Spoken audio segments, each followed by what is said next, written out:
The spotted lanternfly, the little insect, was seen all over the Lehigh Valley region last year, and they say they're coming back with a vengeance. So what is it, and why does it matter to our communities, our economy, and the agricultural community? Antonio Pineda from the Whitehall Environmental Advisory Council will be joining me to answer those questions and more. All of that coming up right here, right now. I'm Sam Chen, and this is Face the Issues.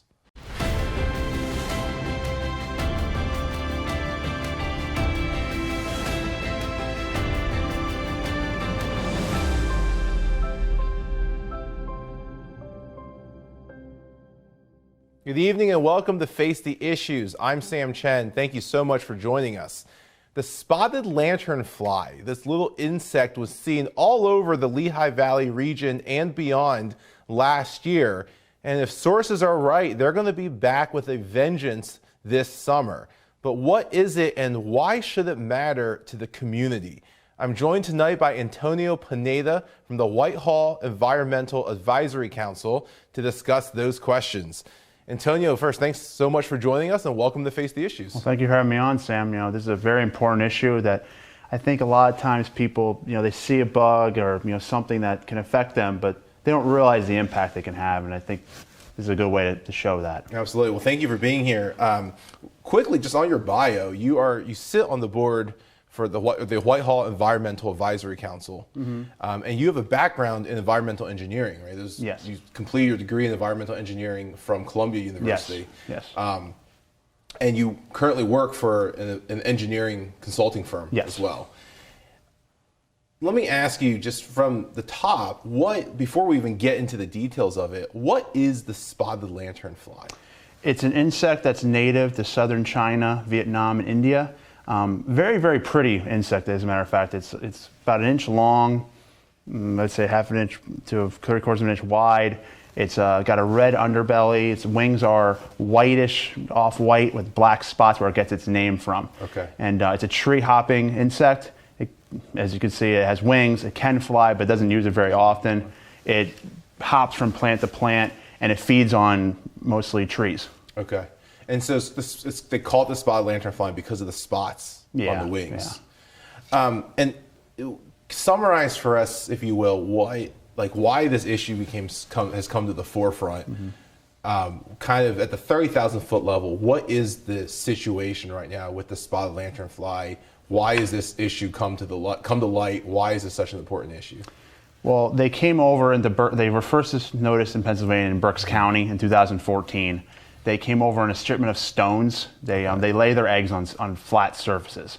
So stones would be one of them. Right. And they spread like wildfire because unlike in where their native lands from, they don't have any natural pathogens or predators here. Okay. So there's nothing to really stop their proliferation.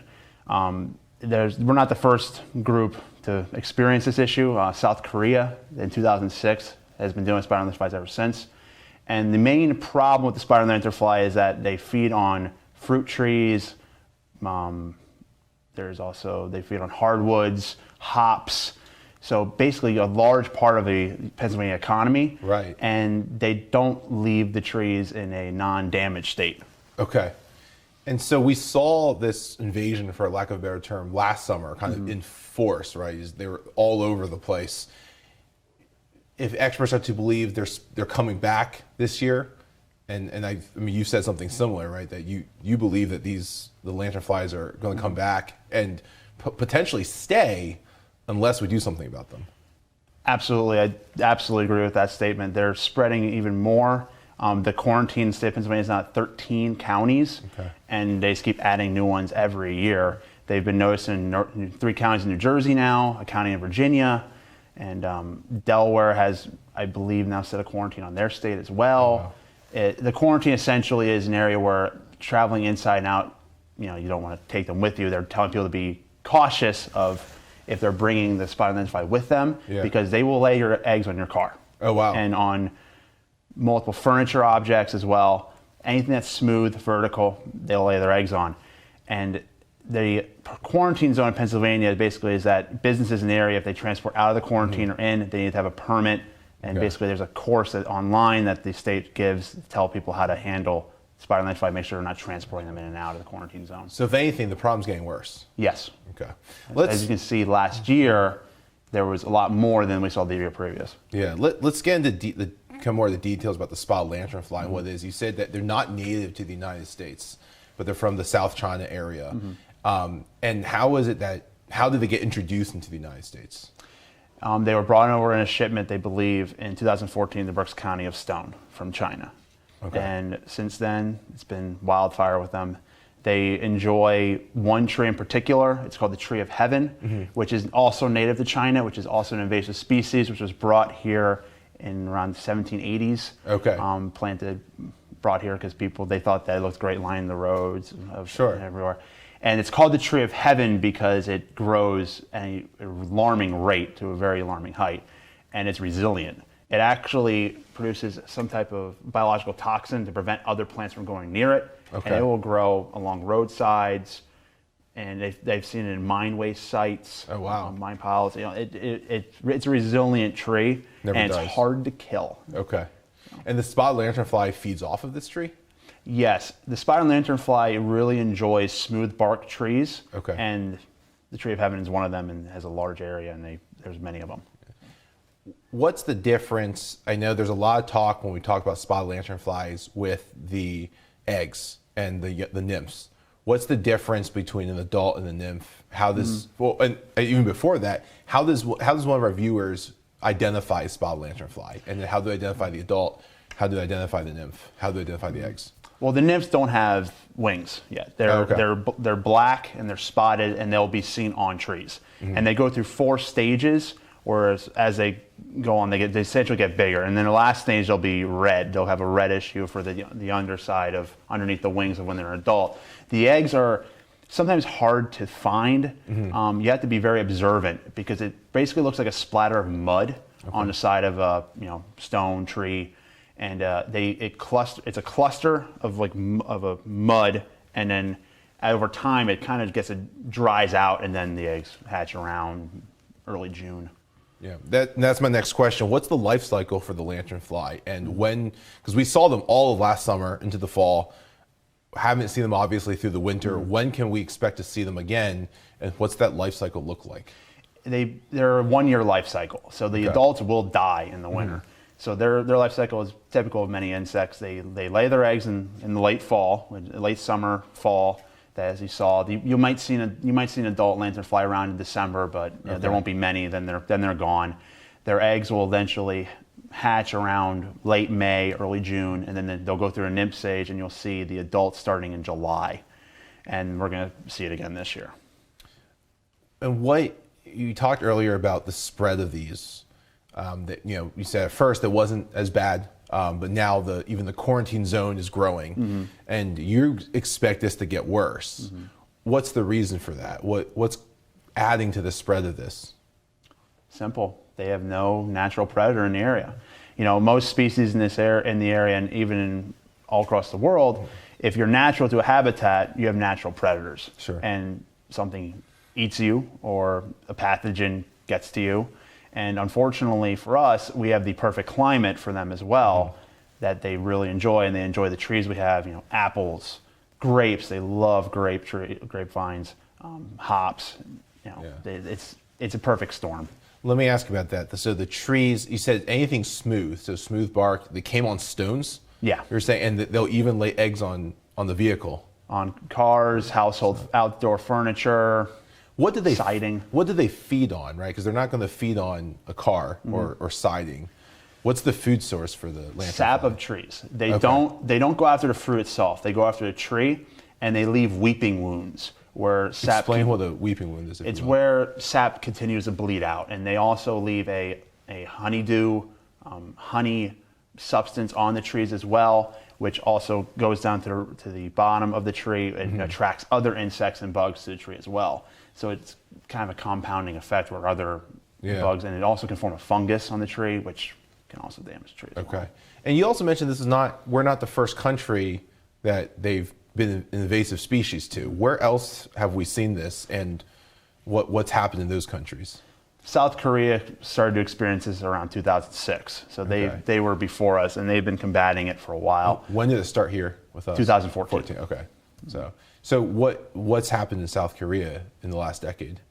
Similar to here. They've had a little bit more success containing it. I don't know why. It hasn't spread to, Northeast China or anything like that. They've done research to figure out things that can combat it. They did temperature studies as well to determine what minimum temperature was to eliminate the egg sacs, and they found it to be around, I think it was in the high teens or low 20s degrees Fahrenheit. Obviously, we see it every winter, and they're surviving, so they might have adapted. The eggs keep coming back, despite the cold temperatures. Yeah. Before we go to the break, so they're from China. What are they an issue in China, or why? If not, what does China have that the United States doesn't have, or that South Korea doesn't have, that is preventing this from being a massive problem in China?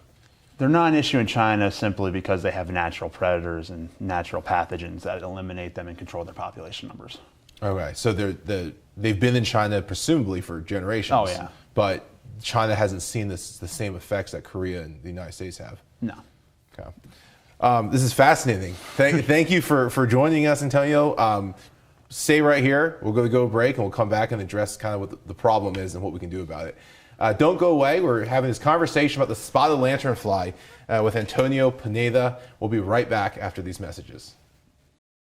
Welcome back to Face the Issues. I'm sitting with Antonio Pineda of the Whitehall Environmental Advisory Council discussing lanternflies, those little insects that we saw throughout last summer, and if experts are to be believed, are coming back this year. Antonio, thank you again for taking the time to join us.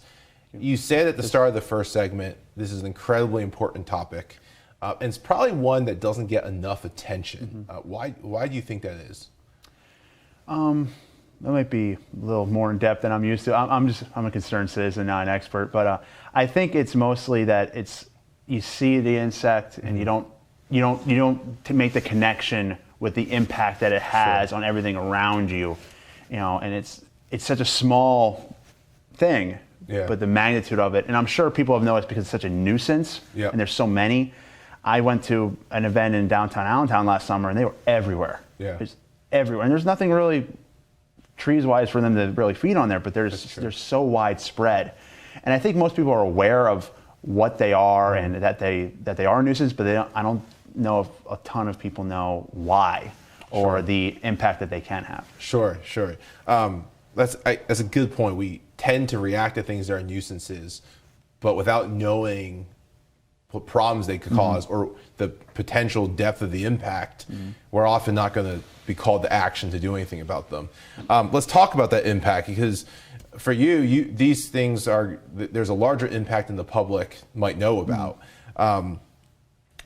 Let's start again, 30,000 foot level. What do you see as, just on the surface, just starting at the surface, what do you see as some of the issues that the spotted lanternfly, if we don't control this problem, what are some of the issues that you think the community will be facing? Well, the first one is obviously it's going to just keep spreading, and we'll see it spread to more counties in Pennsylvania, New Jersey, Delaware, Virginia, Maryland, New York. Similar climates to ours, I think they'll thrive on. I'm not an expert on what exactly the climates they enjoy, so I don't know how much further they might get. Sure. But that's something that they're already spreading those areas, and they've seen them, so we'll see where it goes from there. Pennsylvania has estimated $18 billion in economic effect from the spotted lanternfly, because we're an agricultural state, right? And we depend so much on agriculture, and they're having a major impact on agriculture. So right. What 18 billion? You said with a B? Or B. And is that just damage done by the spotted lanternfly in Pennsylvania? Wow. Let's talk about that. The damage specifically, we're talking about the agricultural community. You mentioned earlier that they feed on fruit trees, not the fruit itself. Not the fruit itself. But the tree, which you could argue is more damaging if you kill the tree as opposed to just the fruit. Yeah. And you mentioned on hops, grapes, you said they're a big fan of. Pennsylvania is a big wine and beer state. What does that do to that industry? Kills it. The wineries are already feeling its effect in South Korea. The wineries are practically gone. If you can't, they enjoy the sap from grapevines so much and of hops so much, and if you think about it, you produce so much, and then they're taking away what's productive. Right. They make it less productive. Right. So. And what's the damage? So they feed on the tree, the bark. They bleed the tree out. You're talking about the kinds of wounds that these trees will have. Weeping wounds. The weeping wounds. They bleed the tree out. I mean, is there a way to save the tree at that point, or is it just gone? Well, the tree can survive. It can be disdamaged, but the main issue is when the other bugs get at it, and then the Sure. fungus gets to it. Fungus will kill the tree, and then they're already damaged. You don't know how productive they will be then. Right. It's kind of like other insects you see. Sometimes you'll see trees get blighted. Right. It might be slightly affected, not produce as much. Right. And that would and that makes sense. That would drastically hurt the agricultural community, especially in a state like Pennsylvania or in Ohio, where again beer and wine becomes a big deal. And then there's people that there's indirect effects. People become afraid of taking spotted lanternflies in their home. Christmas trees.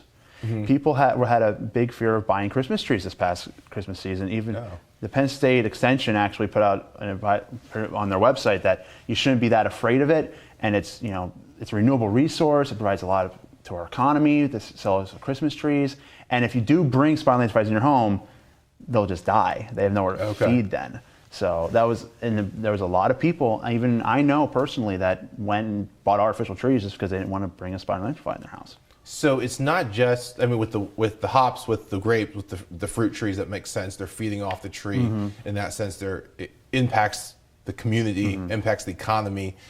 But you're saying there's also just the reaction impact of it, where individuals and families are concerned about what the spotted lanternfly may or may not do, and so they're just boycotting certain industries entirely. Absolutely. There's articles about it that people are afraid. They go after more trees than just those. Christmas trees don't really have smooth bark, so it's not very common. Of course, they can be on trees. Right. And farmers of that nature tend to have these strategies implemented to combat them, to make sure they're not affecting their crops as much. Right. So. Let's address some of those concerns, because I'm sure if you have friends that have these, if I have friends that have these concerns, our viewers have these concerns. Is the spotted lanternfly dangerous to humans? No, it won't bite you. It's not been shown to bite. It's not poisonous. Nobody really knows if you eat it, what it has effect on you. But has no one tried this? I don't know. Maybe someone has, but I haven't heard anything about someone trying to eat one. But they won't bite. They're not venomous in any way. They're just a nuisance. Yeah. So there's no fear. Humans shouldn't fear the spotted lanternfly. Physically, no. You're saying if it gets in the house, it's not. This is not like a termite or something that's going to chew through the wood or the foundation. No, it has no. It'll just die. It has nothing to feed on at that point. So it really is the concern with this really is focused then on its impact on the agricultural and the environment in general. The trees are good for the environment in general. Right, that's a good point. So if a family, if individuals see the spotted lanternfly, one, you're saying don't be afraid of it. It can't do any harm to you as a person. Jury is out on what happens if you eat it. But what should, where should the concern be, and should people take action if they see the spotted lanternfly? Why or why not? They definitely should take action in some ways. If you're outside the quarantine zone first, report it. Report it to, there's a number on the Penn State Extension website, there's a number on multiple. Report that if you see a spotted lanternfly outside the quarantine zone. That helps, because the strategy now is to make sure it doesn't spread and then attack it where it is located now. If you see one out in the open, not on your tree or anything, kill it. I know people have a thing against killing certain things, but think about the impact this is having on our general area and our economy and our environment. Personal strategy I have is approach them from the front. Okay. They freeze, squash. Step on it. Yeah, if you approach from the back, they jump. They'll jump 5 feet away from you. They're agile. It's pretty incredible. You mentioned the quarantine zone. Can you explain what the quarantine zone is, and how do our viewers know if they're in it? Currently, they have it on the website. It's 13 counties in Pennsylvania. It's pretty much every county in southeastern Pennsylvania. Lehigh is a part of it. Northampton is a part of it. Berks, Bucks, Montgomery, Philadelphia. Monroe, Carbon. Or the collar counties around Philadelphia are all part of it. Yes. And then the other states, I think there's been 3 states in New Jersey. I think New Jersey added 3 to their own. Not exactly sure. I think Delaware might have put their entire state just for concerns. The quarantine zones where they've been located and seen in mass numbers. Okay. And that's just been growing and growing every year. So the concern is that we don't want it getting out of the quarantine zone. Mm-hmm. So the quarantine zone is a way of noting to people, hey, here's where it's located. Keep your eyes open. Know what you're doing. Make sure you don't transport them out of the quarantine zone, especially businesses that have trade and out that goes to transit. Is there concern? I mean, we're talking about Pennsylvania, New Jersey, potentially Delaware. Obviously, you said South Korea is kind of where the first place that this invasive species took root. Is there concern that if they're introduced to another state, I mean, there are other agricultural states all over the country. Is there concern that if they're introduced to another agricultural state, that it will take root there as well and just keep multiplying? Absolutely. I don't see why not. If the climate fits them and they have the food source they need, maybe in those areas there'll be a natural predator, or a pathogen that attacks them. But so right now we're looking at a local issue, but you're saying that there is the potential. There's that definitely this becomes, potential. And the other point that you had made, I kind of want to circle back to, the impact on the agricultural community is larger than just our community. I mean, obviously Pennsylvania suffers financially, but our farms feed more than just Pennsylvanians as well. Mm-hmm. Do you see this potentially having an impact that's felt either nationally or much larger than just the region that we're in? Yes. Yeah, I definitely could to see that because the wine industry is so big and the beer industry is large, and then there's other apples, all the fruit trees that you can think of, and 18 billion is a large number. It is. So if you think about that, there's a lot of exporting that goes from Pennsylvania. Sure. Yeah, 18 billion with a B. With a B is a very large number. Again, well, Antonio, thank you so much. It's incredibly informative. I appreciate you taking the time to enlighten us about the spotted lanternfly. Appreciate you being here. Don't go away. We'll be right back. Welcome back to Face the Issues. Antonio, thank you again for taking the time today to talk to us about this topic. Incredibly important. Thank you for having me. My pleasure. And to your point, a topic that people, we will remember it when the spotted lanternflies come back. But to your point, something that we probably shouldn't forget because it is that important and will impact all of us. One of the things we like to do on Face the Issues is we like to get to know the guests in the more one-on-one. We like to humanize the guests a little bit, if you will. One of the things I know, one of the things I know about you, one of the interests that you have, you're an avid sports fan. You actually spent the last several years coaching high school football. Yeah. Major League Baseball opening day at the time of our taping was just this week. And congratulations, your Philadelphia Phillies beat my Atlanta Braves on opening day. 162. Yeah, the road, as we like to say, the road to 161-1 begins now. You're a Phillies fan. They had a great offseason. I mean, they have Hoskins back. They signed Harper. They signed McCutchen out of Pittsburgh. What are your expectations for your Phillies this year? Expect them to compete. I wish they would have gone a little bit of help in starting pitching. They really need a left-handed starter, which they didn't address.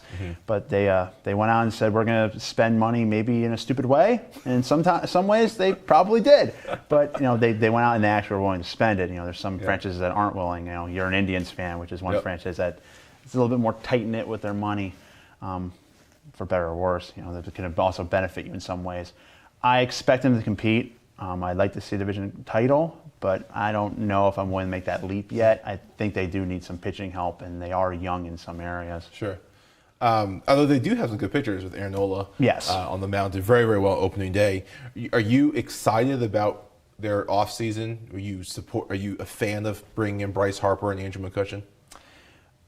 Yeah, especially the on-base percentage Andrew McCutchen brings. And, I tend to have an attitude when it comes to sports that I have no control over it. Sure. If I'm not involved in it, so I tend to not get too riled up over it. I won't get upset over losses, which is a big growing step in life, as I like to put it. Fair enough. I don't let it affect me. I enjoy it. Don't let it affect my day-to-day life, which is nice. Fair enough. So, and also baseball, it's not like football. Yeah. Football is every game means a lot. Yes. Baseball is a very long season.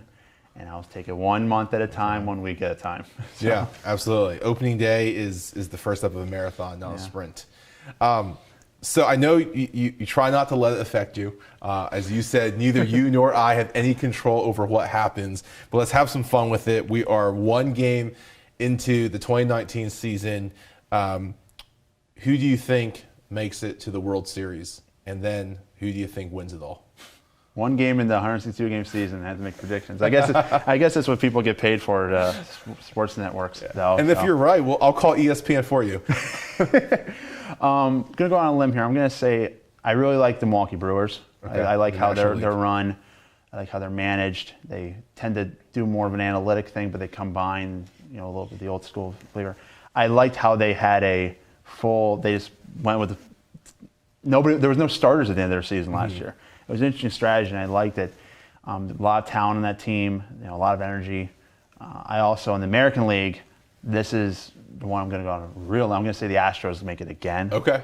And I That'd think be 3 in a row, right, for the Astros? No, or the 2 Red in a Sox row? won. Red Sox, that's right. Yeah, that's right. I think they have the talent to make it again, and they're in a division that's not as difficult as the Red Sox-Yankees division. So I'm not going to go. I can't even tell you who's going to win that division this year because they're going to be battling it all year. I think the Astros have a lot of talent, great pitching, and I think that they'll win the World Series in the end over the Brewers, and I'm mostly leaning on that based on their pitching. Perfect. Well, thank you so much for joining us. Yeah. And that's all the time we have. Thank you so much for tuning in. Join us again next week as we continue this conversation. My name is Sam Chen. On behalf of all of us here at Face the Issues, thank you and good night.